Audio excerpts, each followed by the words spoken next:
Hello વિદ્યાર્થી મિત્રો, શું તમને પણ ઘાત અને ઘાતાંકના નિયમો સમજાતા નથી?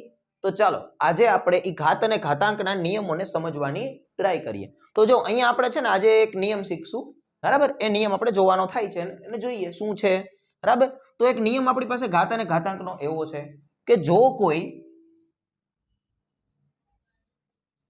તમને રકમ આપી છે એની અંદર આધાર છે એ સરખા છે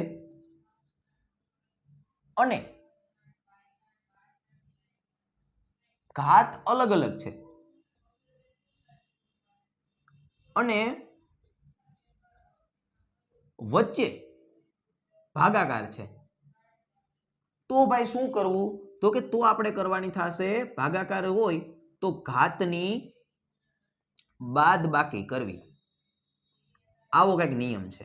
જો ફરીથી સમજો, કોઈ પણ આપણને એક રકમ આપેલી છે, જે રકમની અંદર આધાર સરખા છે, ઘાત અલગ અલગ છે અને વચ્ચે શું છે? ભાગાકાર છે. તો શું કરવાનું? તો કે તો કરવાનું થાય આપણે ઘાતની બાદ બાકી.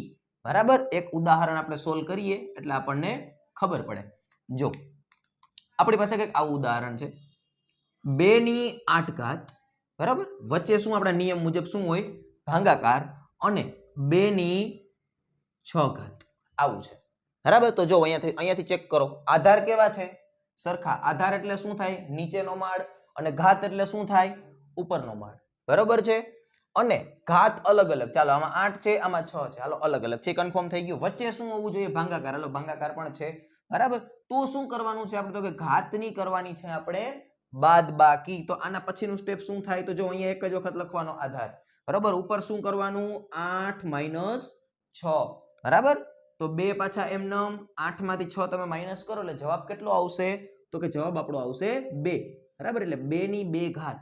આનો જવાબ થયો, બરાબર? ફરીથી ફટાફટ, આધાર કેવા હોય? સરખા હોય, ઘાત અલગ અલગ હોય અને વચ્ચે ભાગાકાર હોય. તો શું કરવાનું? તો કે તો એની ઘાતની શું થાય?